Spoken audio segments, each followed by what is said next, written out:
2021 March SSLC model examination mathematics എങ്ങനെയാണ് ചോദ്യങ്ങൾ വളരെ എളുപ്പത്തിൽ കണ്ടുപിടിക്കുക എന്നതിൻ്റെ ഡിസ്കഷനാണ് നമ്മൾ ഈ ക്ലാസ്സിൽ ചെയ്യുന്നത്. നമുക്ക് ചോദ്യങ്ങൾ നോക്കാം. ഒന്നാമത് ചോദ്യം അരിത്മെറ്റിക് പ്രോഗ്രഷൻ അഥവാ സമാന്തര ശ്രേണിയിൽ നിന്നാണ്. വളരെ എളുപ്പത്തിലുള്ള ചോദ്യമാണ്. 4, 10, 16 എന്ന സമാന്തര ശ്രേണിയുടെ പൊതുവ്യത്യാസം എന്താണ് എന്നാണ് ചോദ്യം. വളരെ സിമ്പിളായിട്ട് ഉത്തരം എഴുതാവുന്നതാണ്. അതുകൊണ്ട് തന്നെ വലിയൊരു ഡിസ്കഷൻ്റെ ആവശ്യമില്ല. 10 4 പോയി കഴിഞ്ഞാൽ നമുക്ക് 6 കിട്ടും, അല്ലെങ്കിൽ 16 നിന്ന് 10 കുറച്ച് കഴിഞ്ഞാൽ 6 കിട്ടും. ദർഫോർ നമുക്കിതിൻ്റെ സമാന്തര ശ്രേണിയുടെ പൊതുവ്യത്യാസം എന്ന് പറയുന്നത് കൃത്യമായിട്ട് നമുക്ക് കണക്കാക്കാം. 6 ആണെന്ന് കണക്കാക്കാം. 10 നിന്ന് 4 പോയാൽ, അല്ലെങ്കിൽ 16 നിന്ന് 10 പോയാൽ എന്ത് കിട്ടും? 6 കിട്ടും. അടുത്ത ചോദ്യം, രണ്ടാം ചോദ്യം. ചിത്രത്തിൽ O വൃത്തകേന്ദ്രമാണ്. ആംഗിൾ ACB എത്ര ഡിഗ്രിയാണ് എന്നാണ് ചോദ്യം. O വൃത്തകേന്ദ്രമാണ്. ആംഗിൾ ACB എന്ന് പറയുമ്പോൾ അർദ്ധവൃത്തത്തിൽ വരച്ചിരിക്കുന്ന കോണായിട്ട് മാറും. അർദ്ധവൃത്തത്തിൽ വരച്ചിരിക്കുന്ന കോണിൻ്റെ അളവ് നമുക്ക് എപ്പോഴും റൈറ്റ് ആംഗിൾ ആണെന്ന് മനസ്സിലാക്കുക, അഥവാ 90 ഡിഗ്രി ആണെന്ന് മനസ്സിലാക്കുക. അർദ്ധവൃത്തത്തിൽ നമ്മൾ ഇങ്ങനെ കോൺ വരച്ചാലും, നമ്മൾ ഇവിടെ വരച്ചാലും, നമ്മൾ ഇങ്ങനെ എത്ര കോണുകൾ വരച്ചാലും, നമ്മൾ ഈ വരയ്ക്കുന്നതൊക്കെ എവിടെയാണ്? അർദ്ധവൃത്തത്തിലാണ്. അർദ്ധവൃത്തത്തിൽ വരയ്ക്കുന്ന കോണുകളൊക്കെ എത്ര ഡിഗ്രി ആയിരിക്കും? 90 ഡിഗ്രി ആയിരിക്കും എന്ന് കൃത്യമായിട്ട് നമുക്ക് മനസ്സിലാക്കാം. അപ്പോൾ ആ ചോദ്യത്തിൻ്റെ ഉത്തരവും വളരെ എളുപ്പമുള്ളതാണ്. അടുത്ത ത്രികോണം PQRൽ കോൺ Q 90 ഡിഗ്രിയാണ്, കോൺ P 45 ഡിഗ്രിയാണ്, QR 5 സെൻറ്റിമീറ്റർ ആണ്. PRൻ്റെ നീളം എത്ര സെൻറ്റിമീറ്റർ ആണെന്നാണ് ചോദ്യം. അതായത് ഇത് 45 ഡിഗ്രിയാണ്. ഈ കോൺ 45 ഡിഗ്രി ആവുന്നതോടുകൂടി നമുക്ക് ഈ കോൺ 90 ഡിഗ്രിയാണ്. ഇത് 90, അത് 45, തീർച്ചയായിട്ടും ഇത് എത്രയായിരിക്കും? വെരി ഗുഡ്, നമുക്ക് മനസ്സിലായി ഇത് എത്രയാണ്? 45 ഡിഗ്രി ആയിരിക്കും എന്ന് മനസ്സിലായി. അപ്പോൾ 45 ഡിഗ്രി ആയിരിക്കുമ്പോൾ നമുക്ക് ഇതൊരു സമപാർശ്വ ത്രികോണമാണ്. ഈ രണ്ട് സൈഡും എന്തായി? ഈക്വലായി. കാരണം ഈ രണ്ട് ആംഗിളും ഈക്വൽ ആവുന്നതോടുകൂടി ഈ രണ്ട് സൈഡും ഈക്വൽ ആയിരിക്കും. ഇത് 5 ആകുമ്പോൾ ഇത് 5 എത്രയായിരിക്കും? 5 ആയിരിക്കും. അപ്പോൾ ഇത് കണ്ടുപിടിക്കാൻ റൂട്ട് ഓഫ് എന്ത് ചെയ്താൽ മതി? പാദം സ്ക്വയർ പ്ലസ് ലംബ square, root of 5 square plus 5 square അല്ലേ, സമം റൂട്ട് ഓഫ് ഒരു 5 സ്ക്വയർ ഒരു 5 സ്ക്വയർ ആഡ് ചെയ്യുമ്പോൾ എന്ത് കിട്ടും? 2 5 സ്ക്വയർ കിട്ടും. ഒരു 5 സ്ക്വയർ ഒരു 5 സ്ക്വയർ ആഡ് ചെയ്യുമ്പോൾ 2 5 സ്ക്വയർ. അപ്പോൾ റൂട്ട് 5 സ്ക്വയർ എന്നൊരു 5 സ്ക്വയർ നമുക്ക് എന്ത് ചെയ്യാം? റൂട്ടിൻ്റെ പുറത്തേക്ക് വരാം. അപ്പോൾ 5 കിട്ടും. സ്ക്വയർ റൂട്ട് ഓഫ് 2 നമുക്ക് 5 റൂട്ട് 2 എന്ന് എഴുതാം. അപ്പോൾ ഉത്തരം 5 റൂട്ട് 2 എന്നാണ് നമുക്ക് കിട്ടുക. ആ 5 റൂട്ട് 2 ഇവിടെ കൃത്യമായിട്ട് ഇവിടെ ആൻസർ ആയിട്ടുണ്ട്. അപ്പോൾ ഇതിൽ നമ്മൾ കൃത്യമായിട്ട് ഈ ആൻസറിൻ്റെ ഉത്തരം എഴുതുന്നതിന് നമുക്ക് ലോജിക്ക് ഉപയോഗിക്കുന്നത്, നമുക്ക് ആംഗിൾ റേഷ്യോ എന്ന് പറയുന്നതാണ് ഉപയോഗിക്കേണ്ടത്. ഇതിനേക്കാൾ നമുക്ക് പെട്ടെന്ന് ആൻസർ എഴുതുന്നത് 45 45 90 എന്നാണ് ആംഗിളെങ്കിൽ നമുക്ക് ആംഗിൾസിൻ്റെ റേഷ്യോ 1:1:2, ആംഗിൾസിൻ്റെ റേഷ്യോ 1:1:2 എന്നാണ് റേഷ്യോ. 45 45 90 എന്നാണെങ്കിൽ സൈഡ്സിൻ്റെ റേഷ്യോ നമുക്കറിയാം 1:1:√2 എന്നായിരിക്കും സൈഡ്സിൻ്റെ റേഷ്യോ. അതായത് പാദം ലംബം സെയിം ആയിരിക്കും. 1ഉം 1ഉം ആണെങ്കിൽ, √2 യൂണിറ്റ് ആണെങ്കിൽ ഹൈപ്പറ്റ്ന്യൂസിൻ്റെ അവിടെ √2 ആയിരിക്കും. അപ്പോൾ 1ൻ്റെ സ്പേസിൽ ഇവിടെ ആരാണ്? 1ൻ്റെ സ്പേസിൽ 1 അല്ല, ഇവിടെ എത്രയാണ്? 5 ആണ്. അപ്പോൾ ഈ 1ൻ്റെ സ്പേസിൽ എത്രയായിരിക്കും? 5 ആയിരിക്കും. അപ്പോൾ 1 5 ആയി, 1 5 ആയി. അപ്പോൾ √2 എന്തായിരിക്കും? 1നെ 5 കൊണ്ട് ഗുണിച്ചു, 1നെയും 5 കൊണ്ട് ഗുണിച്ചു. അപ്പോൾ √2നെ എന്തുകൊണ്ട് ഗുണിക്കണം? 5 കൊണ്ട് ഗുണിക്കണം. അപ്പോൾ എന്ത് എഴുതാം? 5 √2 എന്ന് കൃത്യമായിട്ട് എഴുതാം. The answer is 5 √2. സിമ്പിളായിട്ടുള്ള ഒരു ക്വസ്റ്റ്യൻ തന്നെയാണ് നമുക്ക് ഈ ക്വസ്റ്റ്യനും എന്ന് മനസ്സിലാക്കാം. എന്നാൽ ആദ്യത്തെ 1ഉം 2നും സംബന്ധിച്ച് നമുക്ക് മൂന്നാമത്തത് ഒന്നുകൂടി ചിന്തിക്കേണ്ടതായിട്ടുണ്ട് എന്നുള്ളതാണ് മനസ്സിലാവുന്നത്. ഓക്കെ, അടുത്ത ചോദ്യം. ചുവടെ കൊടുത്തിരിക്കുന്ന ബിന്ദുക്കളിൽ എക്സ് അക്ഷത്തിലെ ബിന്ദു ഏതാണ് എന്നാണ് ചോദ്യം. എക്സ് അക്ഷത്തിലെ ബിന്ദു എന്ന് പറഞ്ഞാൽ എക്സ് സൂചക സംഖ്യ ഉണ്ടായിരിക്കണം. എക്സ് സൂചക സംഖ്യ ഉണ്ടായിരുന്നാൽ മാത്രം പോരാ, വൈ സൂചക സംഖ്യ 0 ആയിരിക്കുകയും വേണം. എക്സ് സൂചക സംഖ്യ ഉണ്ടായിരിക്കണം, അതായത് എക്സ് സൂചക ഉണ്ടായിരിക്കണം എന്ന് പറയുമ്പോൾ ഇവിടെ എക്സ് സൂചക സംഖ്യ ഉണ്ട്. വൈ സൂചക സംഖ്യ 0 ആയിരിക്കണം. വൈ സൂചക സംഖ്യ 0 ആയിരിക്കണം. അപ്പോൾ നമുക്ക് ഈ ഒരു പോയിന്റ് മാത്രമേ ഉള്ളൂ. അതായത് നമുക്കൊന്ന് നോക്കാം, നമുക്ക് വേണമെങ്കിൽ നോക്കേണ്ട ആവശ്യമില്ല. നമ്മൾ എക്സ് എന്ന് പറയുന്നത് ഇതാണ് എക്സ് അക്ഷം. വൈ അക്ഷം എന്ന് പറയുന്നത് ഏതക്ഷമാണ്? ഇതാണ് നമ്മൾ പറയുന്ന ആധാര ബിന്ദു അഥവാ 0 0 എന്ന് പറയുന്നത്. ഇത് 1, ഇത് 2, ഇത് 3. അപ്പോൾ ഇത് 1, ഇത് 2, ഇത് 3. ഈ പോയിന്റ് എങ്ങനെ പറയും? നമ്മൾ ഈ പോയിന്റ് പറയുമ്പോൾ നമ്മൾ പറയുക ഇത് എക്സ് അക്ഷത്തിലെ ബിന്ദുക്കളാണല്ലോ. 1 0 എന്നാണ് ഈ പോയിന്റ് പറയുക അല്ലേ. ഈ പോയിന്റ് എങ്ങനെ പറയുക? 2 0 എന്നാണ് പറയുക. ഈ പോയിന്റ് എങ്ങനെ പറയുക? ദറ്റ് ഈസ് 3 0 എന്നാണ് ഈ പോയിന്റ് പറയുക. അപ്പോൾ എക്സ് അക്ഷത്തിലെ ബിന്ദു ആണെങ്കിൽ അവിടെ തീർച്ചയായിട്ടും എന്ത് വേണം? എക്സ് നിർദ്ദേശാങ്കം, അതായത് എക്സ് സൂചക സംഖ്യ ഉണ്ടായിരിക്കണം. വൈ സൂചക സംഖ്യ 0 ആയിരിക്കുകയും വേണം. എങ്കിൽ അത് എക്സ് അക്ഷത്തിൽ വന്ന് കിടക്കുകയുള്ളൂ എന്ന് നമുക്ക് കൃത്യമായിട്ട് അറിയാം. എന്നാണ് ദർഫോർ ആൻസർ 3 0 എന്നുള്ളതാണ്. അടുത്ത് 6, 2, 12, 2 എന്നീ ബിന്ദുക്കൾ യോജിപ്പിക്കുന്ന വരയുടെ മധ്യബിന്ദുവിൻ്റെ സൂചക സംഖ്യ എന്താണ്? മധ്യബിന്ദുവിൻ്റെ സൂചക സംഖ്യ നമുക്കറിയാം. 2 പോയിന്റുകൾ യോജിപ്പിക്കുമ്പോഴുള്ള മധ്യബിന്ദുവിൻ്റെ സൂചക സംഖ്യ നമ്മൾ ഇക്വേഷനായിട്ട് പഠിക്കുകയാണെങ്കിൽ x1y1 ഇത് x2y2 എന്ന് എഴുതുമ്പോൾ തന്നെ നമുക്ക് സൂചക സംഖ്യ കിട്ടും. എങ്ങനെയാണ് കിട്ടുക? അതായത് ഇത് രണ്ടും കൂട്ടുക. x1 + x2/2, y1 + y2/2 എന്നുള്ളതാണ് നമ്മുടെ മധ്യബിന്ദുവിൻ്റെ സൂചക സംഖ്യ. അതായത് രണ്ടും കൂടി കൂട്ടുക, പകുതി എടുക്കുക. അതായത് ഇവിടെ പറയുന്നത് 6x1 + x2, 12 6 18, 18/2. ഇവിടെ നോക്കുക, 18/2 9. 9 എന്ന് കിട്ടുമ്പോൾ തന്നെ നമുക്ക് ഇവിടെ എന്ത് കിട്ടിയിട്ടുണ്ട്? ഈ നമ്പറിനെ സെലക്ട് ചെയ്യാം. അതായത് നെക്സ്റ്റ് ചെയ്ത് നോക്കേണ്ട ആവശ്യം പോലും ഇല്ല എന്നർത്ഥം. കാരണം 9 2 ഉണ്ടെങ്കിൽ ചെയ്ത് നോക്കേണ്ട ആവശ്യമുണ്ടായിരുന്നു. ഇനി രണ്ടാമത്തെ വേണമെങ്കിൽ ചെയ്ത് നോക്കാം. y1 + y2/2, 2 + 2 4, 4/2 2. കണ്ടില്ലേ, ഇത് തന്നെയാണ്. അതായത് 9 ഉള്ള ഒരു ക്രമജോടി മാത്രമേ ഇവിടെ ഉള്ളൂ, ഒരു സൂചക സംഖ്യ മാത്രമേ ഉള്ളൂ. അതുകൊണ്ട് തന്നെ നമുക്ക് എന്തിനെ സെലക്ട് ചെയ്യാം? ഈ 9, 2 വേഗം സെലക്ട് ചെയ്യാം. അടുത്തത്, ഒരു സമാന്തര ശ്രേണിയുടെ ബീജഗണിത രൂപം 3n + 2 ആണ്. ഈ ശ്രേണിയുടെ ആദ്യ പദം എത്രയാണ്?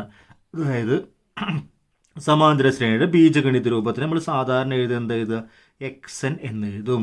xn സമം എന്താണ്? 3n + 2 എന്ന് എഴുതി കഴിഞ്ഞാൽ ആദ്യ പദം എന്ന് പറയുമ്പോൾ x1 എന്ന് പറയുമ്പോൾ n1 കൊടുക്കണം. 3 × 1 + 2 എളുപ്പമാണ്. സമം പലരും 1 + 2 ചെയ്യും, 3 എന്ന് എഴുതും. അത് ചെയ്ത് കഴിഞ്ഞാൽ തെറ്റിപ്പോകും. 3 × 1 3, ഇതാദ്യം ചെയ്യണം. 3 × 1 ആദ്യം ചെയ്യണം. 3 × 1 എത്രയാണ്? 3.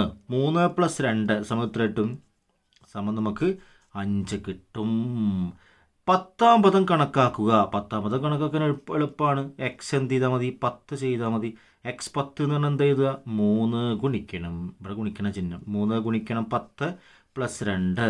3 × 10 എത്രയാണ്? 30. 30 + 2 എത്രയാണ്? 32. ആൻസർ എന്ത് കിട്ടും? 32 എന്നുള്ള ആൻസർ കിട്ടും. അപ്പോൾ 6ാമത്തെ ചോദ്യമായി. ഇനി 7ാമത്തെ ചോദ്യം നോക്കൂ. O കേന്ദ്രമായ വൃത്തത്തിലെ ബിന്ദുക്കളാണ് ABCD. ഇവ angle AOC = 100 degree. Angle ADC എത്ര? ഈ AOC ആണ് കേന്ദ്രത്തിലെ കോണാണ്. കേന്ദ്രത്തിലെ കോണാണെങ്കിൽ AOC 100 ഡിഗ്രിയാണ്. കാണേണ്ടത് ADC ആണ്. ADC എന്ന് പറയുമ്പോൾ നമുക്ക് കേന്ദ്രകോണിൻ്റെ ചാപത്തിൻ്റെ കേന്ദ്രകോണിൻ്റെ നേർപകുതിയായിരിക്കും ഈ കോൺ, അല്ലേ? ഇതൊരു ചാപമാണല്ലോ. ഇതൊരു ചാപം. ഇത് ചാപത്തിൻ്റെ കേന്ദ്രകോൺ 100 ഡിഗ്രി. അപ്പോൾ ചാപത്തിൻ്റെ കേന്ദ്രകോണിൻ്റെ നേർപകുതിയായിരിക്കും ചാപം എതിരെ ഉണ്ടാവുന്ന ചാപത്തിൽ വരയ്ക്കുന്ന കോൺ. അപ്പോൾ ഇത് 100 ആണെങ്കിൽ ഇത് എത്രയായിരിക്കും? 50 ഡിഗ്രി, നേരെ ഹാഫ് കിട്ടും. ഇനി ചാപം ആംഗിൾ ABC കാണണം. ABC അത് നമുക്ക് ഇത് 50 ഡിഗ്രിയാണ്. ഇത് 50 ഡിഗ്രി ആവുന്നതോടുകൂടി ഇത് ചക്രീയ ചതുർഭുജമായി മാറി. ഒരു ചതുർഭുജത്തിലെ മാത്രമല്ല ചക്രീയ ചതുർഭുജത്തിലെ 2 എതിർകോണുകൾ കൂട്ടിയാൽ 180 കിട്ടണം. അപ്പോൾ ഇത് 50 ആയി കഴിഞ്ഞാൽ ഇത് കൂട്ടിക്കഴിഞ്ഞാൽ 180 കിട്ടണമെങ്കിൽ ഇത് എത്രയായി? 50, 130, 180. അപ്പോൾ ഈ ആംഗിൾ എത്രയായി? 130 എന്നുള്ള ആംഗിൾ ആൻസറായി കിട്ടി. അടുത്തത്, 1 മുതൽ 20 വരെയുള്ള എണ്ണൽ സംഖ്യകളിൽ ഏതെങ്കിലും ഒന്ന് പറയാൻ ഒരാളോട് ആവശ്യപ്പെടുന്നു. അയാൾ പറയുന്ന സംഖ്യ എന്തായിരിക്കും? അയാൾ പറയുന്ന സംഖ്യ ഇരട്ട സംഖ്യ ആകാനുള്ള സാധ്യത എത്രയാണ്? നമ്മൾ മനസ്സിലാക്കേണ്ടത് 1 മുതൽ 20 വരെ എത്ര സംഖ്യകളുണ്ട്? ആകെ 20 സംഖ്യകളുണ്ടാവും. അതിൽ ഒരു സംഖ്യ പറയുന്നു, ഏതെങ്കിലും ഒന്ന് പറയാനല്ലോ. ഇരട്ട സംഖ്യ, എത്ര ഇരട്ട സംഖ്യ ഉണ്ടാവും? 20 സംഖ്യ എടുക്കുമ്പോൾ 10 ഇരട്ട സംഖ്യകളുണ്ടാവും, 10 ഒറ്റ സംഖ്യകളുണ്ടാവും. ആകെ 20ൽ 10 ഒറ്റ സംഖ്യകളുണ്ടാവും, 10 എന്തുണ്ടാവും? ഇരട്ട സംഖ്യകളുണ്ടാവും. അപ്പോൾ ഇരട്ട സംഖ്യകളാവാനുള്ള ചാൻസ് എന്ന് പറഞ്ഞാൽ 10/20 ആണ്. ആകെ 20 എണ്ണത്തിൽ 10 എണ്ണം ഇരട്ട സംഖ്യകൾ. ഇനി ഒറ്റ സംഖ്യ ആവാനുള്ള ചാൻസും അത് തന്നെയാണ്. പക്ഷെ ഇവിടെ ചോദിച്ചിരിക്കുന്ന ഇരട്ട സംഖ്യയാണ്. അപ്പോൾ 10/20. ഈ 10/20 ചെറുതാക്കി എഴുതണം. അപ്പോൾ എന്താ എഴുതുക? ഈ 0 ക്യാൻസൽ ചെയ്ത 1/2 എന്ന് എഴുതുക. വെരി ഗുഡ് ആൻസറാണ് 1/2. ഇനി 5ൻ്റെ ഗുണിതമാകാനുള്ള സാധ്യത എന്താണ്? ആകെ എത്ര എണ്ണമുള്ളത്? ആകെ 20 എണ്ണമുള്ളത്. അതിൽ എത്ര 5ൻ്റെ ഗുണിതമുണ്ട്? എഴുതി വെക്കാം. 5 10, 15, 20. 1 മുതൽ 20 വരെ എഴുതുമ്പോൾ 5ൻ്റെ ഗുണിതം എന്ന് പറയുന്നത് 1, 2, 3, 4 4 ഉള്ളൂ. അപ്പോൾ സാധ്യത എന്ന് പറഞ്ഞാൽ 4 എന്ത് എഴുതാം? 20 എഴുതാം. 4/20. എങ്ങനെ 4/20 സിംപ്ലിഫൈ ചെയ്യുക? 1 4 4 I4 20. 1/5 correct answer. അടുത്ത 9ാം ചോദ്യം. x² - 16 എന്ന രണ്ടാംകൃതി ബഹുപദത്തെ രണ്ട് ഒന്നാംകൃതി ബഹുപദങ്ങളുടെ ഗുണഫലം എഴുതുക. വളരെ സിമ്പിൾ ക്വസ്റ്റ്യൻ ആണ്. x² - 16 16 എന്ത് എഴുതാം? x² - 4² എന്ന് എഴുതാം. 4² ആണ് 16. അപ്പോൾ അത് a² - b² ഫോമായി. നമുക്ക് a² - b²ൻ്റെ ഫോം അറിയാലോ. a + b ഇൻറ്റു എന്ത് എഴുതാം? a + b into a - b. ആദ്യത്തേൻ്റെ വർഗ്ഗമൂലം എഴുതുക, രണ്ടാമത്തേൻ്റെ വർഗ്ഗമൂലം എഴുതുക. രണ്ടും കൂട്ടുക, രണ്ടും കിഴിക്കുക. അങ്ങനെ 2 ഫാക്ടറായിട്ട് എഴുതാം. അപ്പോൾ ഇവിടെ സിമ്പിളായിട്ട് എഴുതാം. x + 4 ഇൻറ്റു എന്ത് എഴുതാം?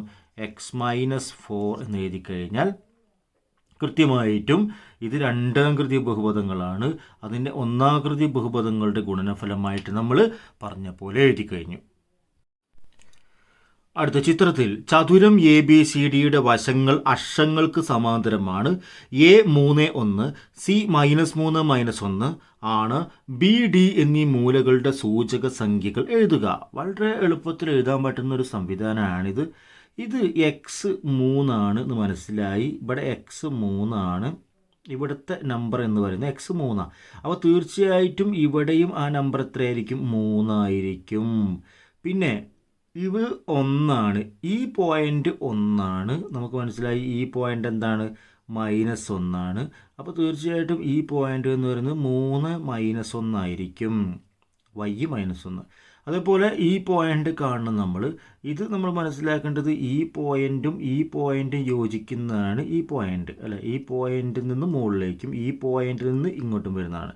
അപ്പോൾ ഈ പോയിൻ്റ് എന്ന് പറഞ്ഞാൽ നമുക്ക് കൃത്യമായിട്ടും അറിയാം -3 ആണ് ഈ പോയിൻ്റ്. പിന്നെ ഈ പോയിൻ്റ് എത്രയാണ്? ഈ പോയിൻ്റ് പോസിറ്റീവ് സൈഡിലെ പോയിൻ്റ് 1. അപ്പോൾ ഇത് -3 1 ആയിരിക്കും. ഇത് -3 1 ആയിരിക്കും. ഇതെന്തായിരിക്കും? 3 -1 ആയിരിക്കും. വളരെ സിമ്പിളായിട്ടുള്ളൊരു ക്വസ്റ്റ്യൻ ആണ്. അടുത്ത് ഒരു സമാന്തര ശ്രേണിയുടെ 5ാം പദം 20, 8ാം പദം 32 ആണ്. ഈ ശ്രേണിയുടെ പൊതുവ്യത്യാസം എത്രയാണ്? 11ാം പദം കണക്കാക്കുകയും വേണം. മനസ്സിലാക്കേണ്ടത് ഒരു സമാന്തര ശ്രേണിയുടെ 5ാം പദം, അതായത് x5 5ാം പദം എന്നുണ്ട്. പിന്നെ ഒരു സമാന്തര ശ്രേണിയുടെ 8ാം പദം, അതായത് x8 8ാം പദം എന്നുണ്ട്. x8ാം പദം എന്ന് പറയുന്നത് എത്രയാണ്? 32 ആണ്. x5ാം പദം എന്ന് പറയുന്നത് എത്രയാണ്? 20 ആണ്. അപ്പോൾ 8ാം പദത്ത് നിന്ന് 5ാം പദം കിഴിച്ചാൽ നമുക്ക് എപ്പോഴും അറിയാം x8 - x5 എന്ന് പറഞ്ഞാൽ 3 പൊതുവ്യത്യാസമായിരിക്കും. ഇതിൻ്റെ ഇടയിൽ എത്ര പൊതുവ്യത്യാസം ഉണ്ടായിരിക്കും? ഒരു സമാന്തര ശ്രേണിയുടെ ഒരു പദത്ത് നിന്ന് അടുത്ത പദത്തിലേക്കുള്ള ഒരു സ്റ്റെപ്പ് എന്ന് പറയുന്നത് എപ്പോഴും 1 D. 8ാം പദത്തിൽ നിന്ന് 9ാം പദത്തിലേക്കുള്ള ഒരു സ്റ്റെപ്പ് എന്ന് പറയുന്നത് 1 D ആണ്. 5ാം പദത്ത് നിന്ന് 7ാം പദത്തിലേക്കുള്ള സ്റ്റെപ്പ് എന്ന് പറയുന്നത് 2 D ആണ്.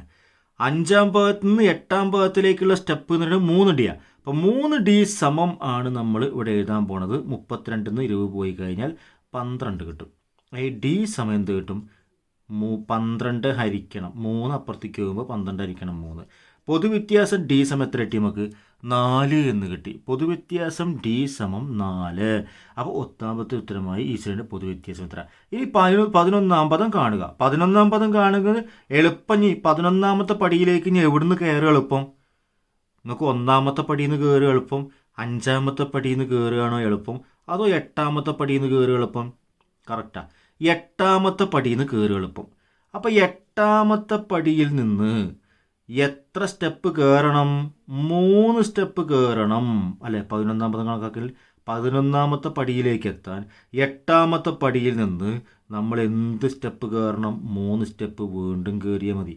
3 D കയറിയാൽ മതി. അപ്പോൾ 8ാം പദം തന്നിട്ടുണ്ട് എത്രയാണ്? 32.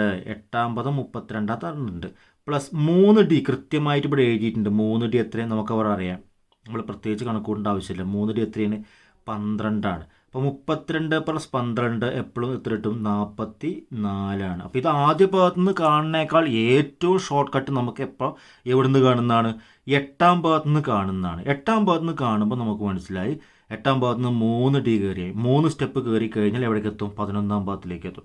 ആ 3 സ്റ്റെപ്പ് വരുന്ന എത്രയാണ്? ഒരു സ്റ്റെപ്പ് 4ആണ്, അത് നോക്കേണ്ട ആവശ്യമില്ല. 3 സ്റ്റെപ്പ് എത്രയാണ്? 12ആണ്.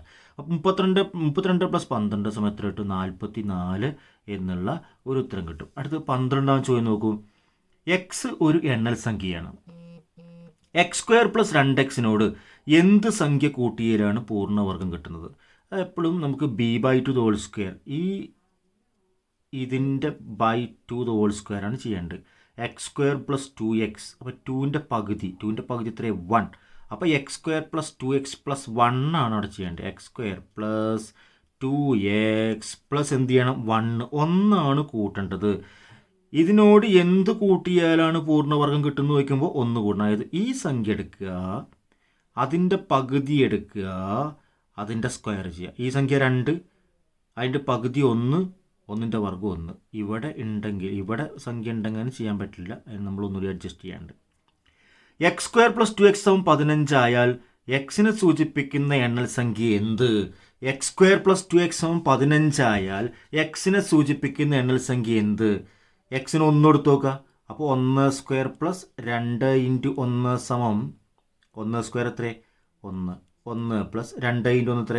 2. സമയം എത്ര കിട്ടി? 3. അപ്പോൾ 1 അല്ല, എക്സിനെ സൂചിപ്പിക്കുന്ന സംഖ്യ 1 അല്ല. എക്സിന് 2 കൊടുക്കുക. അപ്പോൾ 2² + 2 × 2. 2² എത്രയാണ്? 4. 4 + 2 × 2 എത്രയാണ്? 4. 4 4 8. അപ്പോൾ 2 അല്ല. എക്സിന് 3 കൊടുക്കുമ്പോൾ നോക്കൂ, 3² + 2 × 3 സമം 3² എത്രയാണ്? 9 + 2 × 3 എത്രയാണ്? 6. 9 മാറും എത്രയാണ്?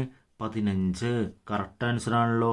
അപ്പോൾ എക്സിന് സൂചിപ്പിക്കുന്ന എണ്ണൽ സംഖ്യ എന്ന് പറയുന്നത് എക്സിന് 3 കൊടുത്തപ്പോഴാണ് കറക്റ്റായത്. അപ്പോൾ ഇത് എണ്ണൽ സംഖ്യ എന്നുള്ള ചോദ്യമൊക്കെ ചോദിക്കുന്ന സന്ദർഭത്തിൽ നിങ്ങൾക്ക് ഇങ്ങനെ സബ്സ്റ്റിറ്റ്യൂട്ട് ചെയ്താൽ പെട്ടെന്ന് കിട്ടും, ചെറിയ നമ്പറൊക്കെ ആയതുകൊണ്ട്. ഇത് ചെറിയ നമ്പർ അല്ലെങ്കിൽ നമ്മൾ ഇങ്ങനൊരു ഫോർമാറ്റ് ചെയ്ത് കഴിഞ്ഞാൽ നമുക്ക് ആൻസർ കിട്ടില്ല. അപ്പോൾ നമ്മൾ ചെയ്യേണ്ടത് വേറൊരു ഫോർമാറ്റിലാണ്. അപ്പോൾ ചെയ്യേണ്ട ഫോർമാറ്റ് ഫാക്ടറൈസേഷൻ ആണ്. അല്ലെങ്കിൽ നിങ്ങൾ ചെയ്യേണ്ടത് എന്താണ്? നമ്മൾ ദ്വിമാന സമവാക്യത്തിൻ്റെ ഈ സത്യവില കണ്ടുപിടിക്കുന്ന ഇക്വേഷൻ ഉണ്ട്, ആ ഇക്വേഷൻ ഉപയോഗിച്ചുകൊണ്ട് നിങ്ങൾ ചെയ്യണം. ആ 2 മെത്തേഡ് ഞാനിവിടെ പറയാം. x² + 2x = 15 കാണാം നമുക്ക്. അതായത് ഞാൻ പറയുന്നത് x² + 2x = 15 എന്നുള്ള ക്രിയ നമ്മൾ എന്തെടുക്കണം? അപ്പോൾ x² + 2x - 15 = 0 ആക്കണം അല്ലേ? 15 കിട്ടി വരുമ്പോൾ -15. ഇനി ഇത് ഘടകക്രിയ ചെയ്യണം. ഘടകക്രിയ ചെയ്യുമ്പോൾ നമുക്ക് ഗുണിച്ചാൽ 15 കിഴിച്ചാൽ 2 എന്നുള്ള 2 സംഖ്യകൾ എടുക്കുന്നുണ്ട്. ഗുണിച്ചാൽ 15 കിഴിച്ചാൽ 2, അങ്ങനെ നമുക്ക് 5ഉം 3ഉം കിട്ടും. 5ഉം 3ഉം ഗുണിക്കുമ്പോൾ 5 3 15, 5 3 പോയ 2. നമ്മൾ ഈ പോസിറ്റീവ് വലുതിന് കൊടുക്കണം. ഫാക്ടറൈസേഷൻ ശരിക്കും പഠിക്കണം, അപ്പോഴേ ക്ലിയർ ആയിട്ട് ഇത് കിട്ടുള്ളൂ. ഈ നെഗറ്റീവ് ഇത് ചെറുതിനും കൊടുക്കണം. അപ്പോൾ 5ഉം 3ഉം ഗുണിച്ചാൽ -15, 5ഉം 3ഉം കൂട്ടിയാൽ, ഇപ്പോൾ നമ്മൾ കൂട്ടിയാൽ എന്ന് പറയുന്നു +2. അപ്പോൾ ഫാക്ടറൈസേഷൻ ചെയ്യുമ്പോൾ x + 5 ഘടകക്രിയയാണ്. x - 3 എന്നാണ് ഇതിൻ്റെ ഘടകം വരിക. സമം x + 5 × x - 3 = 0. അപ്പോൾ ഒന്നെങ്കിൽ എന്ത് കിട്ടാം? x + 5 = 0, അല്ലെങ്കിൽ x - 3 = 0. അപ്പോൾ x +5 അപ്പുറത്തേക്ക് പോകുമ്പോൾ എന്തായി? -5 ആയി. ഇവിടെ x -3 അപ്പുറത്തേക്ക് പോകുമ്പോൾ എന്തായിട്ട് മാറി? +3 ആയിട്ട് മാറി. -3 അപ്പുറത്തേക്ക് പോകുമ്പോൾ +3 ആയിട്ട് മാറി. അപ്പോൾ ഇവിടെ ഉള്ള വ്യത്യാസം നമ്മൾ മനസ്സിലാക്കുന്നത് എക്സ് ഇത് -5 ആകുമ്പോൾ എണ്ണൽ സംഖ്യയാവില്ല. എക്സ് 3 ആകുമ്പോൾ എന്തായിട്ട് മാറും? എണ്ണൽ സംഖ്യയായിട്ട് മാറും. അപ്പോൾ എക്സ് 3 എന്നാണ് നമ്മളവിടെ ചെയ്ത് കണ്ടല്ലേ? എക്സ് 3 എന്നുള്ള വില ശരിയാണെന്നാണ് കിട്ടിയത്. ഇവിടെയും നമുക്ക് എന്ത് കിട്ടുന്നു? എക്സിൻ്റെ 3 എന്നുള്ള വില ശരിയാണ് എന്ന് കിട്ടുന്നു. എക്സിന് -5 എന്നുള്ള വില ശരിയാണ്, പക്ഷേ -5 എണ്ണൽ സംഖ്യ അല്ലാത്തത് കൊണ്ട് നമ്മളിവിടെ ഉപയോഗിക്കുന്നില്ല. ഇനി ഇതിങ്ങനെ അല്ലെങ്കിൽ ചെയ്യാനുള്ള ഒരു മെത്തേഡ് കൂടിയുണ്ട്. നമുക്ക് എന്താണ് മെത്തേഡ്? -b ± √b² - 4ac/2a എന്നുള്ള സമവാക്യം ചെയ്യാം. അതെങ്ങനെ ചെയ്യുക?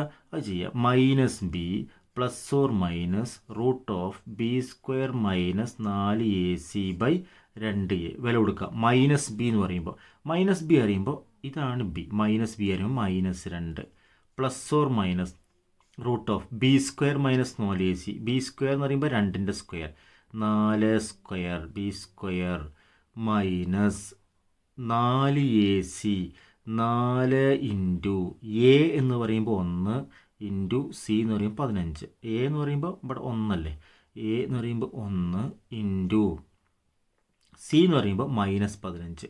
അപ്പോൾ ഇവിടെ -15 എഴുതി, +15 എഴുതരുത്, -15 എന്ന് എഴുതണം. -15 എന്ന് എഴുതുമ്പോഴേ കറക്റ്റായിട്ട് കിട്ടുള്ളൂ. ഇൻറ്റു -15 എന്ന് എഴുതണം.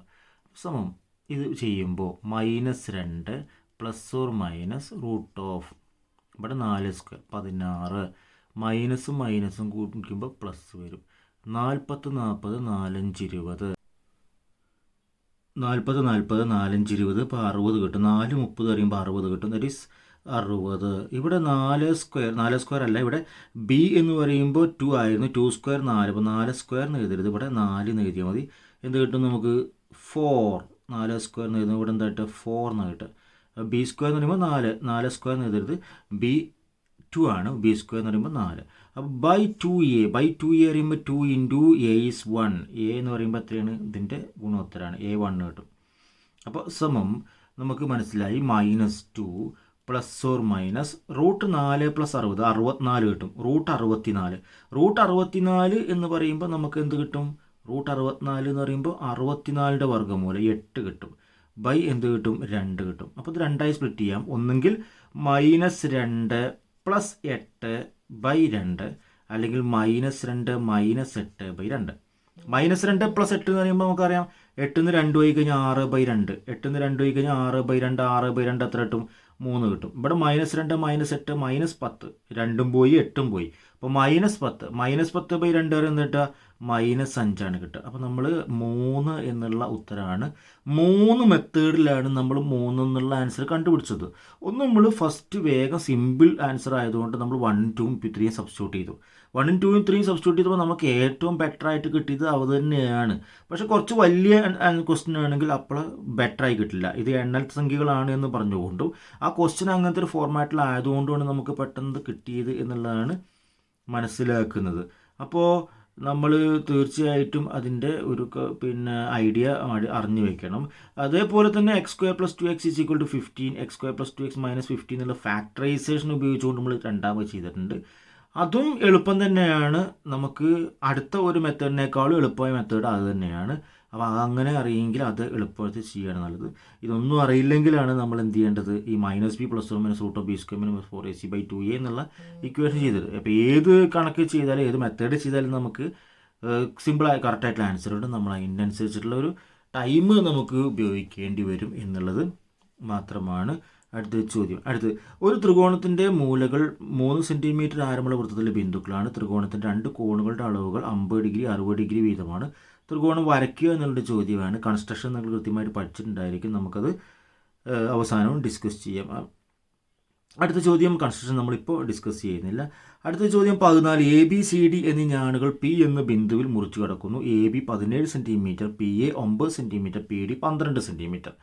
എന്താണ് ഇതിലെ ലോജിക്ക് എന്ന് പറഞ്ഞാൽ നമുക്കറിയാം. ഇങ്ങനെ ഞാൻ കട്ട് ചെയ്യുമ്പോൾ AP × PB നമുക്കറിയുന്നതാണ്. AP × PB is equal to AP × PB എന്നുള്ളതും CP × PD എന്നുള്ളതും this length into this length is equal to AP × PB is equal to CP × PD. ഇത് നോക്കാം നമുക്ക്. AB is 17 centimetre. AB മൊത്തം 17 സെൻറ്റിമീറ്ററാണ്. അപ്പോൾ ഇത് 9 സെൻറ്റിമീറ്റർ ആണെങ്കിൽ തീർച്ചയായിട്ടും ഇത് 9 സെൻറ്റിമീറ്റർ ആണെങ്കിൽ തീർച്ചയായിട്ടും PB എന്ന് പറയുന്നത് എത്ര സെൻറ്റിമീറ്റർ ആയിരിക്കും? ആകെ 17, 8 സെൻറ്റിമീറ്റർ ആയിരിക്കും. CP × PD എന്ന് പറയുന്നത്, അപ്പോൾ CP നമുക്ക് എന്ത് ചെയ്യണം? കണ്ടുപിടിക്കണം. PBയും കണ്ടുപിടിക്കണം. അപ്പോൾ PB ഓൾറെഡി കണ്ടുപിടിച്ച് കഴിഞ്ഞു. ഫസ്റ്റ് ക്വസ്റ്റ്യൻ്റെ ആൻസർ കണ്ടുപിടിച്ച് കഴിഞ്ഞു. PB എത്ര സെൻറ്റിമീറ്റർ? സിമ്പിളാണ്, 8 സെൻറ്റിമീറ്റർ. ഇനി CP × PD കണ്ടുപിടിക്കാൻ പോവുക. അപ്പോൾ PD ഇവിടെ തന്നിട്ടുണ്ട്, CP ആണ് നമുക്ക് കണ്ടുപിടിക്കാത്തത്. CP × PD തന്നിട്ടുണ്ട്. PD is 12 centimetre. PD 12 centimetre. അപ്പോൾ 9 × 8 ഈസ് ഈക്വൽ ടു CP × 12 എന്നുള്ള മെത്തേഡിൽ നിന്ന് CP കണ്ടുപിടിക്കാൻ നിങ്ങളിത് ഗുണിക്കാൻ പോകരുത്. അത് ഗുണിക്കാൻ പോയി കഴിഞ്ഞാൽ നമുക്ക് പിന്നീട് അത് ബുദ്ധിമുട്ടായിരിക്കും. ബൈ 12 എഴുതാം അല്ലേ? 9 × 8 / 12 എഴുതാം. അപ്പോൾ 9 ഉം 12ഉം ക്യാൻസൽ ചെയ്യുക. ബൈ 3 വെച്ചുകൊണ്ട് ക്യാൻസൽ ചെയ്യുക. നമുക്ക് ഇവിടെ 3 9, ഇവിടെ 4 3 12. ഇനി ഈ 4 8 ക്യാൻസൽ ചെയ്യാം. 2. അപ്പോൾ 2 × 3 എന്ത് വരും? C P is equal to 6 centimetre വരും. C P is equal to 6 centimetre എന്ന് കിട്ടും. C P is equal to 6 centimetre കിട്ടും. അപ്പോൾ ഇത് 6 6 12 72, ഇത് 8 9 72. ഇത് രണ്ടും മൾട്ടിപ്ലൈ ചെയ്യുന്നു, ഇത് രണ്ടും മൾട്ടിപ്ലൈ ചെയ്യുന്നു. രണ്ട് പ്രോഡക്റ്റും എന്തായിരിക്കും? ഈക്വൽ ആയിരിക്കും എന്നുള്ളത് നമുക്ക് ഐഡിയ ഉണ്ട്. അങ്ങനെ നമുക്ക് കറക്റ്റായിട്ട് ആൻസർ കണ്ടുപിടിക്കാൻ കഴിയും.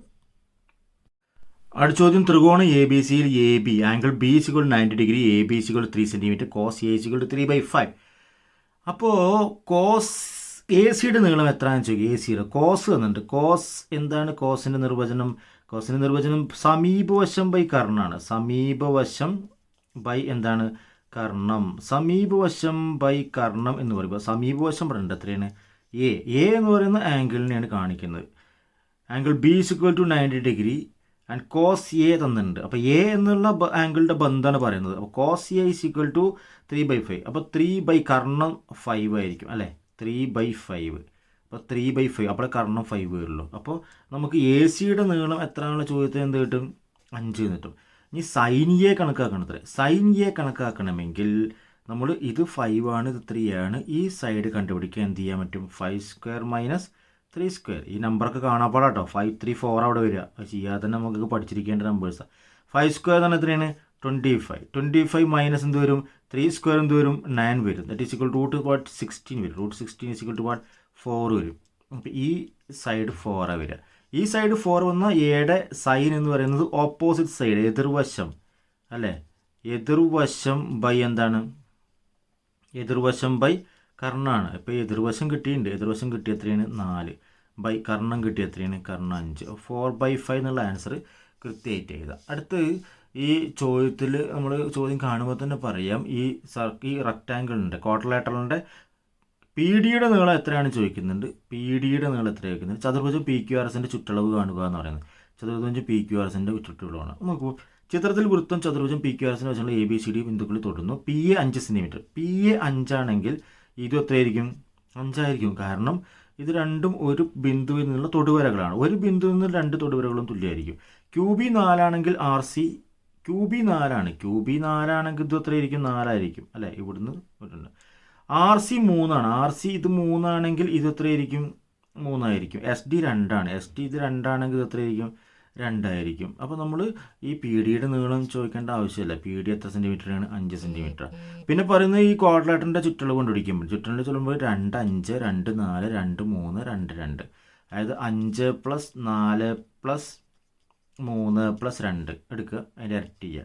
5 + 4 + 3 + 2. 5 4 9 3 12 2 14 കിട്ടി അല്ലേ? 5 4 9 9 3 12 12 2 14. 14ൻ്റെ ഡബിൾ ആയിട്ടാണ്. 14 ഡബിൾ എത്രയായിരിക്കും? ദറ്റ് ഈസ് 28 ആയിരിക്കും. 28 സെൻറ്റിമീറ്റർ ആയിട്ട്.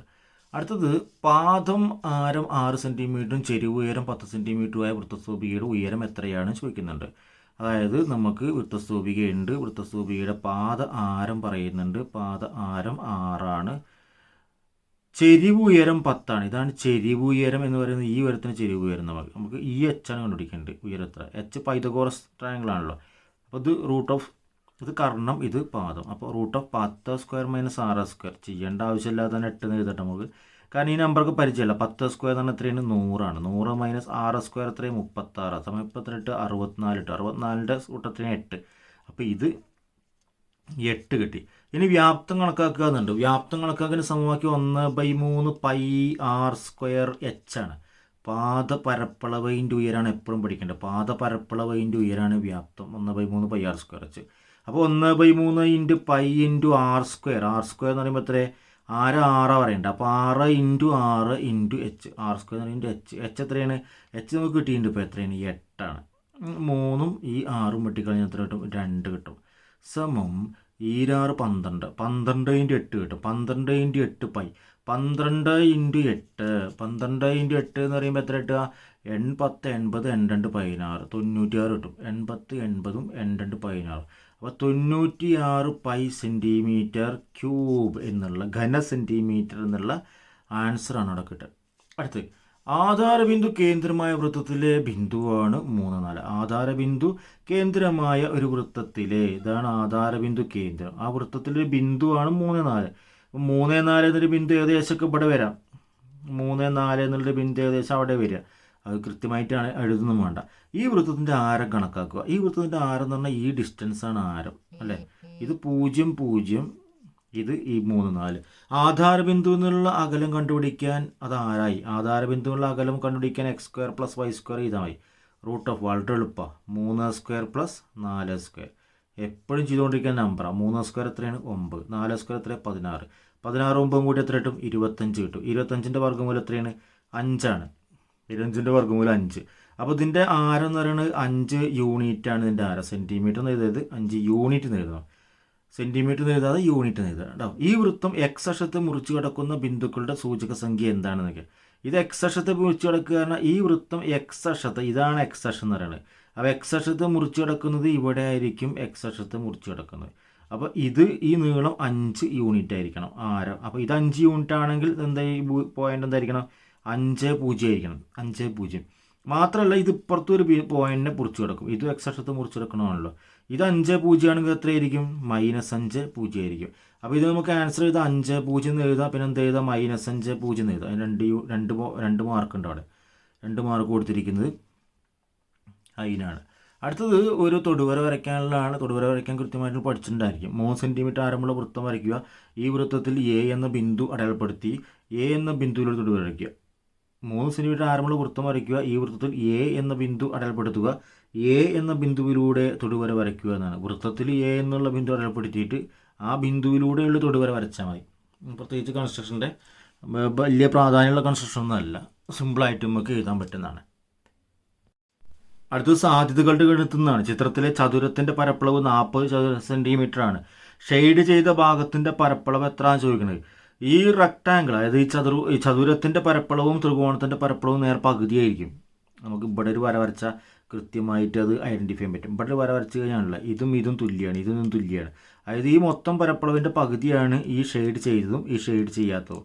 ഷെയ്ഡ് ചെയ്തത് 2 പരപ്പളവും ഷെയ്ഡ് ചെയ്യാത്ത പരപ്പളവും കൂട്ടിക്കഴിഞ്ഞാലാണ് ആകെ ഈ ചതുരത്തിൻ്റെ പരപ്പളവ് 40 കിട്ടുന്നത്. അപ്പോൾ ഷെയ്ഡ് ചെയ്ത ഭാഗത്തിൻ്റെ പരപ്പളവ് എത്രയും പകുതിയായിരിക്കും. പകുതി പറഞ്ഞാൽ എത്രയായിരിക്കും? 20 ചതുരശ്ര സെൻറ്റിമീറ്റർ ആയിരിക്കും, അല്ലെങ്കിൽ 20 സെൻറ്റിമീറ്റർ സ്ക്വയർ എന്നറിയാം. കണ്ണടച്ച് ചതുരത്തിനകത്ത് ഒരു കുത്തിട്ടാൽ അത് ഷെയ്ഡ് ചെയ്ത ത്രികോണത്തിനകത്ത് ആകാനുള്ള സാധ്യത എത്രയാണ് ചോദിക്കേണ്ടത്. കണ്ണടച്ച് ചതുരത്തിനകത്ത് ഒരു കുത്തിട്ടാൽ അത് ഷെയ്ഡ് ചെയ്ത ത്രികോണത്തിനകത്ത് ആകാനുള്ള സാധ്യത എത്രയെന്ന് വെച്ചാൽ ആകെ പരപ്പളവ് ഈ രണ്ടും തമ്മിലുള്ള റേഷ്യോ 1/2 എന്ന് മനസ്സിലാക്കി. 1/2 എഴുതാം. നമുക്ക് വേണമെങ്കിൽ ഇങ്ങനെയൊക്കെ എഴുതാം. ആകെ 40 ആണ്, 20 ആണ്. അപ്പോൾ 40/20 പറയുമ്പോൾ ഇത് വെട്ടിക്കളയുമ്പോൾ 1/2 കിട്ടുക. അപ്പോൾ നമുക്ക് ഭിന്നസംഖ്യ നോക്കിയിട്ട് ചിത്രം നോക്കിയിട്ട് നമുക്ക് ഐഡൻറ്റിഫൈ ചെയ്യാം. പരപ്പളവ് എടുക്കേണ്ട ആവശ്യം നമുക്കില്ല. അര എന്ന് എഴുതിയാൽ മതി. അത് കൃത്യമായിട്ട് കിട്ടും. അടുത്തത് ഒരു സമാന്തര ശ്രേണിയുടെ 10ാം പദം 20, 20ാം പദം 10. ഈ ശ്രേണിയുടെ പൊതുവ്യത്യാസം എത്രയാണ്? 30ാം പദം എത്രയാണ്? ഈ ശ്രേണിയിലെ ആദ്യത്തെ ന്യൂനസംഖ്യാ പദം എത്രയാണ്? 3 ചോദ്യങ്ങളാണുള്ളത്. ഈ ഒരു ചോദ്യം എപ്പോഴും ചോദിക്കുന്ന ഒരു ചോദ്യമാണ്. ഈ ചോദ്യത്തെ പറ്റി മനസ്സിലാക്കേണ്ടത് ഇങ്ങനെ ഉൾട്ട വന്നു കഴിഞ്ഞാൽ അത് 10ാം പദം 20, അവിടെ പേരെ പറിച്ച 20ാം പദം 10, അല്ലെങ്കിൽ പറയുക 10ാം പദം 50, അവിടെ നേരെ തിരിച്ചു പറയുക 50ാം പദം 20, 50ാം പദം 10, അല്ലെങ്കിൽ പറയുക 5ാം പദം 35, അവിടെ നേരെ തിരിച്ചു വരിക ഉൾട്ട അറിയും 35ാം പദം 5 എന്ന് പറയുകയാണെങ്കിൽ ഈ ചോദ്യങ്ങൾക്കൊക്കെ ഒരു പൊതു സ്വഭാവമുണ്ട്. പൊതു വ്യത്യാസം എപ്പോഴും ഇതിന് -1 ആയിരിക്കും. അത് ഏത് നമ്പർ പറഞ്ഞാലും ഇങ്ങനെ ഉൾട്ട എന്ന് വരുന്ന ഏത് സമാന്തര ശ്രേണിയുടെയും പൊതുവ്യത്യാസത്തെ പറ്റിയിട്ട് ഒന്നും ചിന്തിക്കേണ്ട ആവശ്യമില്ല. -1 ആയിരിക്കും. പിന്നെ ഇതിൽ 30ാം പദം എത്രയാണ് ചോദിക്കുന്നുണ്ട്. അതായത് ഈ രണ്ടും കൂട്ടിയ ഒരു ടേമാണുള്ള 30, 10ഉം 20ഉം. അതായത് 10 + 20 ആണ്. ഈ രണ്ട് തലയും കൂട്ടിക്കഴിഞ്ഞാൽ 10 + 20, അതായത് 30ാം പദം എപ്പോഴും 0 ആയിരിക്കും. അതിൽ സംശയിക്കാമല്ല. ഇപ്പോൾ ഈ ചോദ്യം 10ാം പദം 10ാം പദം 50, 50ാം പദം 10 എന്ന ചോദ്യത്തിൽ 60ാം പദമായിരിക്കും 0. ഇവിടെ 30ാം പദം ആവില്ല. 10ഉം 50ഉം കൂട്ടി 60. 60ാം പദം എത്രയായിരിക്കും? 0 ആയിരിക്കും. ഈ 5ാം പദം 35, 35ാം പദം 5 എന്ന് പറയുന്നുണ്ടല്ലേ. അപ്പോൾ എത്രാം പദമായിരിക്കും 0? 5ഉം 35 കൂട്ടിയ 40ാം പദം 0 ആയിരിക്കും. അത് ഒരു പ്രത്യേകത. ഇനി 30ാം പദം 0 ആണെങ്കിൽ 31ാം പദം എത്രയായിരിക്കും? 31ാം പദം എത്രയായിരിക്കും? പിന്നെ പൊതുവ്യത്യാസമുള്ള കൂട്ടുക. 30ാം പദം 0 ആയി. പിന്നെ 31ാം പദം എത്രയായിരിക്കും? -1 ആയിരിക്കും. അപ്പോൾ ഈ ചോദ്യം നോക്കൂ, ഈ ശ്രേണിയിലെ ആദ്യത്തെ ന്യൂനസംഖ്യാപദം ഏതാണ്? ഈ ശ്രേണിയിലെ ആദ്യത്തെ ന്യൂനസംഖ്യാപദം എന്ന് പറയുന്നത് 31-ാം പദമായിരിക്കും. ആ 31-ാം പദം എന്ന് പറയുന്നത് -1 അപ്പോൾ ഈ ശ്രേണിയിലല്ല, ഇങ്ങനെ വരുന്ന ഏത് ശ്രേണിയുടെയും ഈ രണ്ട് ചോദ്യത്തിൻ്റെ ഉത്തരം ശരിയാണ്. ഒന്നാണ്. ഒന്നെന്താ? ഒന്ന്, ഈ എല്ലാ ശ്രേണിയുടെയും പൊതുവ്യത്യാസം ഒരു സംശയവുമില്ല -1 രണ്ട്, ഈ എല്ലാ ശ്രേണിയിലെയും ആദ്യത്തെ ന്യൂനസംഖ്യാപദം ഒരു സംശയമല്ല -1 ഇനി ഇതിപ്പോൾ നമ്മൾ അറിയുന്നതുകൊണ്ട് എഴുതുകയാണ്. ഇത് അറിയില്ലെങ്കിൽ നിങ്ങൾ ചെയ്യേണ്ടത് എങ്ങനെയാണെന്ന് വെച്ച് കഴിഞ്ഞാൽ, അറിയില്ലെങ്കിൽ എന്താ ചെയ്യുക? 10-ാം പദം 20, അതായത് x 10 നമുക്ക് എത്രയാണ്? 20. 20-ാം പദം 10, അതായത് x 20 മുകളിൽ എഴുതി എത്രയാണ്? 10. 20 സ്റ്റെപ്പിൽ നിന്ന് 10 സ്റ്റെപ്പ് കഴിക്കുക. ഇടയിൽ എത്ര സ്റ്റെപ്പ് ഉണ്ടാവും? 10 സ്റ്റെപ്പ് ഉണ്ടാവും. ആ 10 സ്റ്റെപ്പ് പറഞ്ഞാൽ 10D ആയിരിക്കും അല്ലേ? 10 നിന്ന് 20 പോയാലോ? 10 നിന്ന് 20 പോയാൽ -10 കിട്ടുക. ഇപ്പോൾ D സമം -10 എന്ത് കിട്ടും? 10 കിട്ടും. -10/10 എത്രയാണ്? -1. -10/10 പറഞ്ഞാൽ -1 കിട്ടും. അപ്പോൾ D എന്ന് പറയുന്നത് പൊതുവ്യത്യാസം -1. അതന്നെ നമ്മൾ പറയണത്. ഈ ശ്രേണിയുടെ പൊതുവ്യത്യാസം എത്രയായിരിക്കും? -1 ആയിരിക്കും എന്ന് പറയുന്നത്. ഇനി 30-ാം പദം ചോദിക്കുന്നുണ്ട്, അതായത് x 30 ചോദിക്കുന്നുണ്ട്. രണ്ടാമത്തെ ചെയ്യണം കേട്ടോ, ഇങ്ങനെ ചെയ്യേണ്ട ആവശ്യമില്ല. രണ്ടാമത്തെ ചെയ്ത് പറയുകയാണ്. 30-ാം പദം ചോദിക്കുന്നുണ്ട്. 30-ാം പദം ചെയ്യാൻ എവിടുന്ന് കയറി എളുപ്പം? 20-ാം പദത്തിൽ നിന്ന് കയറി എളുപ്പം. എത്ര സ്റ്റെപ്പ് കയറിയാൽ മതി? 10D കയറിയാൽ മതി. അപ്പോൾ നോക്കാം, x 20 എത്ര? x 20 10 എഴുതി. 10 പൊതുവ്യത്യാസം, ഒരു പൊതുവ്യത്യാസം -1. ഒരു പൊതുവ്യത്യാസം -1. 10 പൊതുവ്യത്യാസം എത്ര കിട്ടുക? -10 കിട്ടും. ഒരു പൊതുവ്യത്യാസം -1. ഡിക്ക് -1 കൊടുത്താലേ 10 × -1 -10 കിട്ടി. അപ്പോൾ 10 + -10 എന്നിട്ട് 0 കിട്ടും. അങ്ങനെയാണ് നമ്മളിവിടെ 0 കിട്ടിയത്. കണ്ടോ? ഇത് ബുദ്ധി നല്ല ഉപയോഗിച്ചുകൊണ്ട് എഴുതിയതാണ്. ഇത് വല്ലാതെ ബുദ്ധി ഉപയോഗിക്കാതെ കൊണ്ട് എഴുതുന്നതാണ്. ഇനി ഈ ശ്രേണിയിലെ ആദ്യത്തെ ന്യൂനസംഖ്യാപദം നമ്മൾ പറഞ്ഞു കഴിഞ്ഞു. ഈ പദം 0 ആണെങ്കിൽ തീർച്ചയായിട്ടും 31-ാം പദം എന്തായിരിക്കും? -1 ആയിരിക്കും. അങ്ങനെ D -1. അടുത്തത് 1, 3, 5 എന്ന സമാന്തര ശ്രേണിയുടെ 20-ാം പദം കാണുക. 20-ാം പദം കാണാൻ എളുപ്പമാണല്ലോ. 1, 3, 5 എന്ന സമാന്തര ശ്രേണി 20-ാം പദം കാണണം. 20-ാം പദം കാണാൻ നമുക്കറിയാം. 20-ാം പദം എന്ന് പറയുന്നത് എന്താണ്? x1 + 19D ആണ് 20-ാം പദം. അങ്ങനെ ചെയ്യുകയാണെങ്കിൽ അങ്ങനെ ചെയ്യാം. x1 + 19D. 1-ാം പദത്തിൽ കൂടെ 19 പൊതുവ്യത്യാസം കൂട്ടിയാൽ മതി. അപ്പോൾ 1-ാം പദം 1 പ്ലസ് 19 പൊതുവ്യത്യാസം എന്ന് പറയുമ്പോൾ 19 × 1, 2, 3, 3, 2, 5 പൊതുവ്യത്യാസം 2 അല്ലേ? അപ്പോൾ 1 പ്ലസ് ഈ 19 38 എത്ര? 39 കിട്ടും. 1, 3, 5 ഇതിൻ്റെ സമാന്തര ശ്രേണിയുടെ 20-ാം പദം കാണുക. ഇതിൻ്റെ ആദ്യത്തെ 20 പദങ്ങളുടെ തുക. ഇത് നമ്മൾ ശരിക്കും പറഞ്ഞാൽ 1, 3, 5, 7, 9 ഒറ്റസംഖ്യകളുടെ സമാന്തര ശ്രേണിയാണ് അല്ലേ? ഒറ്റസംഖ്യകളുടെ സമാന്തര ശ്രേണിയാണ് എന്ന് പറയുമ്പോൾ തന്നെ ഒറ്റസംഖ്യകളുടെ സമാന്തര ശ്രേണിക്ക് തുക കണ്ടുപിടിക്കാൻ ഇക്വേഷൻ വേണമെങ്കിൽ ഉപയോഗിക്കുമ്പോൾ n² ആയിട്ട് എത്ര എണ്ണം ഉണ്ടോ അതിൻ്റെ തുക എന്ന് പറയുന്നത് n². അപ്പോൾ ആദ്യത്തെ 20 പദങ്ങളുടെ തുക കാണാൻ പറയും. ആദ്യത്തെ 20 പദങ്ങളുടെ തുക കാണാൻ പറയുമ്പോൾ n² 20 എണ്ണം ഉണ്ട്. ഇതിൽ 20 ആണെങ്കിൽ 20-ൻ്റെ സ്ക്വയർ. 20-ൻ്റെ സ്ക്വയർ എന്ത് ചെയ്താൽ നമുക്ക് 20-ൻ്റെ സ്ക്വയർ എന്ത് ചെയ്താൽ 400 എന്ന് എഴുതാം. അപ്പോൾ അതിൻ്റെ ആൻസർ പോയി. 20-ൻ്റെ സ്ക്വയർ എന്ത് എഴുതാം? 400 എന്ന് എഴുതാം. ഇനി ചോദിക്കുന്നു, നോക്കൂ, 6, 8, 10 എന്ന സമാന്തര ശ്രേണിയുടെ ആദ്യത്തെ 20 പദങ്ങളുടെ തുക എത്രയാണ് എന്നാണ് ചോദിക്കുന്നത്.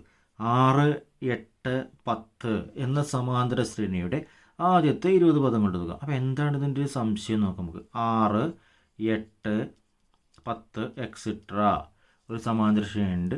ഇപ്പോൾ നമ്മൾ കണ്ടത് എന്താണ്? 1, 3, 5 1, 3, 5 എന്ന് പറയുന്നൊരു സമാന്തര ശ്രേണിയുണ്ട്. അപ്പോൾ ഇത് തമ്മിലുള്ള വ്യത്യാസം നമുക്ക് എന്താണെന്ന് മനസ്സിലാക്കാം. ഈ 1 നിന്ന് 6ലേക്ക് എന്ത് കൂട്ടണം? 5 കൂട്ടണം. 3 നിന്ന് 8ലേക്ക് എന്ത് കൂട്ടണം? 5 കൂട്ടണം. 5 നിന്ന് 10ലേക്ക് എത്ര കൂട്ടണം? 5 കൂട്ടണം. അവിടെ ആകെ എത്ര പദങ്ങളുണ്ട്? ഇവിടെ 20 പദങ്ങളുണ്ട്. ഇവിടെ എത്ര ഉണ്ട്? 20 പദം. ഇവിടെ എത്ര 5 വരും? 25 കൂട്ടണം. ഇതിൻ്റെ തുക എന്താണോ, ഈ സാധനത്തിൻ്റെ തുക എന്താണോ എത്ര? 400. അത് കൂടെ എത്ര 5 കൂടി കൂട്ടണത്തേക്ക് വരണമെങ്കിൽ 25 കൂട്ടണം. 25 തന്നെ എത്ര വരിക? 100 വരിക. 5 കൂടി കൂട്ടണതിക്ക് വരണമെങ്കിൽ 5 എന്ന് പറയുമ്പോൾ എത്ര വരും? 100 വരും. അങ്ങനെ 400ഉം 100ഉം കൂട്ടുന്ന എത്ര വരും ആൻസർ? 500 എന്നുള്ള ആൻസർ അതിന് കിട്ടും. അടുത്തത്, ഓ കേന്ദ്രമായ വൃത്തത്തിൻ്റെ പരസ്പരം ലംബമായ 2 ഞാനുകളാണ് എ ബി സി ഡി എന്നിവ. ആംഗിൾ ഡി സമം 20 ഡിഗ്രി. ഈ ഡി 20 ഡിഗ്രിയാണ്. ആംഗിൾ എയുടെ അളവ് എത്ര? ഇത് 20ആണ്, ഇത് 90ആണ്. അപ്പോൾ ത്രികോണത്തിൽ ആകെ 150 ഉള്ളത്. ഇത് 90 ആകുമ്പോൾ ഇതും കൂട്ടിക്കഴിഞ്ഞാൽ 90 വേണം, അപ്പോൾ 150 ആവുള്ളൂ. അപ്പോൾ angle A is equal to 70 degree മാറും. ചാപം ബി ക്യു ഡിയുടെ കേന്ദ്രകോണിൻ്റെ അളവ് എത്രയാണ് ചോദിക്കുന്നുണ്ട്. ചാപം ബി ക്യു ഡിയുടെ കേന്ദ്രകോണിൻ്റെ അളവ്. ചാപം ബി ക്യു ഡി എന്ന് പറയുന്ന ഈ ചാപാണ് അല്ലേ. ഈ ചാപത്തിൻ്റെ കേന്ദ്രകോണ് പറയുമ്പോൾ എവിടെ വരുന്നത്? ഈ ചാപത്തിൻ്റെ കേന്ദ്രകോൺ ഇങ്ങനെ വരയ്ക്കണം. ഈ ചാപത്തിൻ്റെ കേന്ദ്രകോൺ ഇവിടെ ഇങ്ങനെ വരയ്ക്കണം. അപ്പോൾ ഈ ചാപത്തിൻ്റെ കേന്ദ്രകോണാവുള്ളൂ. ഇവിടെ ഇങ്ങനെ വരച്ചാലേ ചാപത്തിൻ്റെ കേന്ദ്രകോണാവുള്ളൂ. അപ്പോൾ ഇതും തമ്മിലൊരു ബന്ധമുണ്ട്. ഈ കോണ് ഈ ചാപത്തിൻ്റെ എതിർചാപത്തിലെ കോണിൻ്റെ ഇരട്ടിയായിരിക്കും ഈ കോണ്. അപ്പോൾ ഇത് 70 കിട്ടി. അപ്പോൾ ഇത് എത്ര കിട്ടി? 140 കിട്ടും. 140 കിട്ടും. ചാപം എ പി സിയുടെ കേന്ദ്രകോണിൻ്റെ അളവ് വയ്ക്കുന്നുണ്ട്. ചാപം എ പി സി, ഇവിടെ എ പി സിയുടെ കേന്ദ്രകോണ്ട് വരയ്ക്കാം നമുക്ക്. ഇവിടേക്കാണ് എ പി സിയുടെ കേന്ദ്രകോണ് വരയ്ക്കുക. ഇങ്ങനെയാണ് എ പി സിയുടെ കേന്ദ്രകോൺ സെൻട്രയ്ക്ക്. അപ്പോൾ എ പി സിയുടെ കേന്ദ്രകോൺ വരയ്ക്കുമ്പോൾ എ പി സി എതിർചാപത്തിൽ ഉണ്ടാക്കുന്ന കോൺ 20 ഡിഗ്രിയാണ്. ഈ 20ൻ്റെ ഇരട്ടിയായിരിക്കും ഇത്. എ പി സി എതിർചാപത്തിൽ ഉണ്ടാക്കുന്ന കോൺ 20 ഡിഗ്രി. ഈ 20ൻ്റെ ഇരട്ടിയായിരിക്കും ഇത്. അപ്പോൾ അത് 40 ഡിഗ്രി ആയിട്ട്. അപ്പോൾ അത് 40 ഡിഗ്രി എന്നും നമുക്ക്